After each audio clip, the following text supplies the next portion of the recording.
Budget, les débats reprendront le 5 novembre prochain. C'est un article de la Tribune, relayé par la Tribune de l'AFP du 27 octobre 2024. Le ministre du Budget, Laurent Saint-Martin, souhaite que le texte respecte deux choses: 60 milliards d'euros d'efforts budgétaires pour redresser les comptes et au moins deux tiers par la baisse de la dépense publique. Le ministre du Budget, Laurent Saint-Martin, a annoncé dimanche sur Radio J que les débats sur le projet de budget 2025 reprendront à partir du 5 novembre à l'Assemblée nationale. Donc là, on a l'impression que c'est comme si les débats, ils avaient eu, comme si on avait le temps, d'une certaine façon, puisque déjà on a repris en retard. Il y a eu des propositions de la part du gouvernement, donc démissionnaire, et on sait qu'on a 78 jours environ pour voter le budget d'un point de vue légal, et on est déjà sous pression, hein, des marchés, mais bon, on arrive à faire des pauses pour reprendre donc à partir du 5 novembre. On continuera là où on s'est arrêté, évidemment, après 6 jours d'échange houleux sur la partie recette du budget 2025. La semaine prochaine, les députés seront mobilisés donc sur le budget de la sécurité sociale, qui est évidemment une grosse partie et qui est important.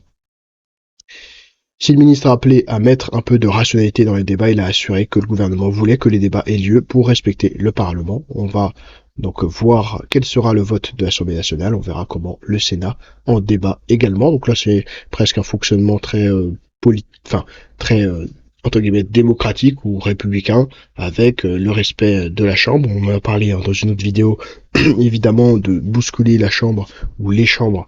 C'est quelque chose dans le cadre actuel, hein, institutionnel dans lequel on est, qui est vraiment pas bonne. En revanche, on sait que par rapport au fonctionnement de Borne ou du gouvernement Borne ou de d'autres gouvernements, on est quand même sur un respect, on va dire, des institutions et de la procédure, sachant que évidemment le 49.3 avait été utilisé dans un contexte un peu particulier et à maintes reprises. Là, on se garde sous le coude le 49.3, et ça c'est plutôt intéressant d'un point de vue de la stratégie politique. Il y a donc une commission mixte paritaire issue du Sénat. Nous verrons bien ce qu'elle décide et quelle est la nature du texte. Ligne rouge du gouvernement: si le texte respecte deux choses, 60 milliards d'euros d'efforts budgétaires, etc.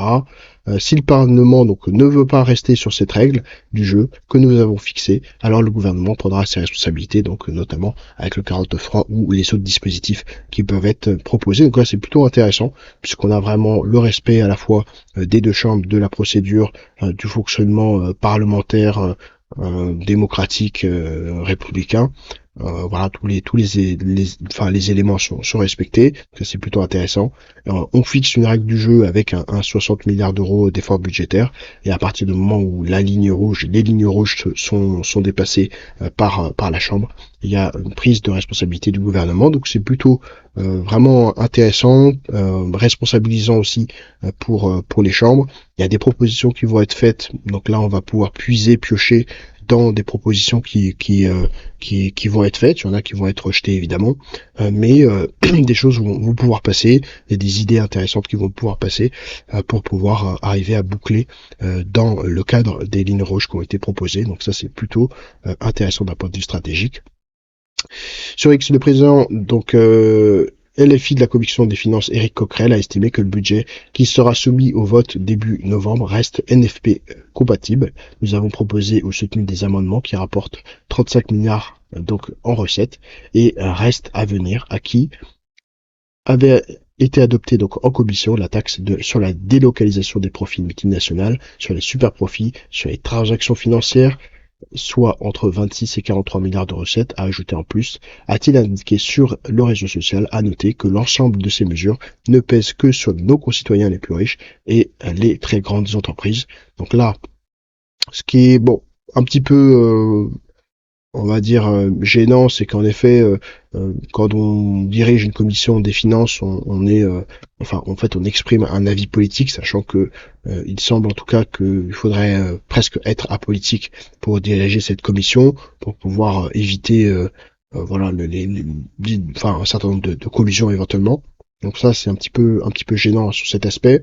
En revanche, Donc là, il va plutôt apporter donc un message donc au NFP, donc probablement pour donner euh, le enfin pour essayer de récupérer donc des votes de LFI pour faire voter le budget au final.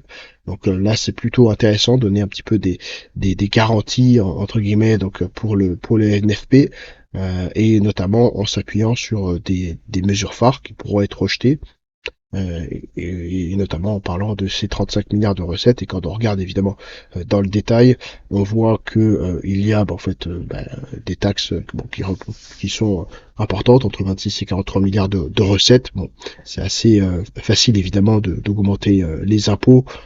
En revanche, le créer de la valeur, c'est quand même autre chose.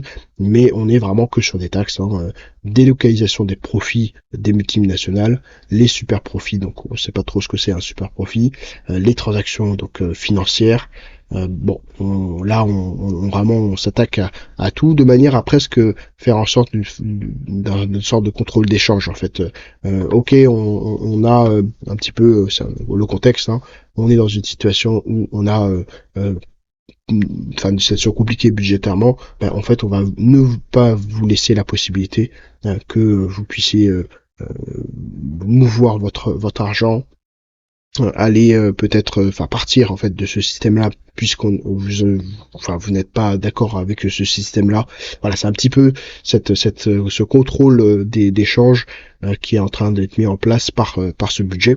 Mais comme je l'ai dit, hein, il y a une stratégie politique qui est aussi de donner des garanties donc au NFP. Et donc ça fait partie peut-être d'une stratégie un peu plus globale qui permettrait de faire voter le budget. Merci à vous d'avoir regardé cette vidéo, puis on se retrouve bientôt.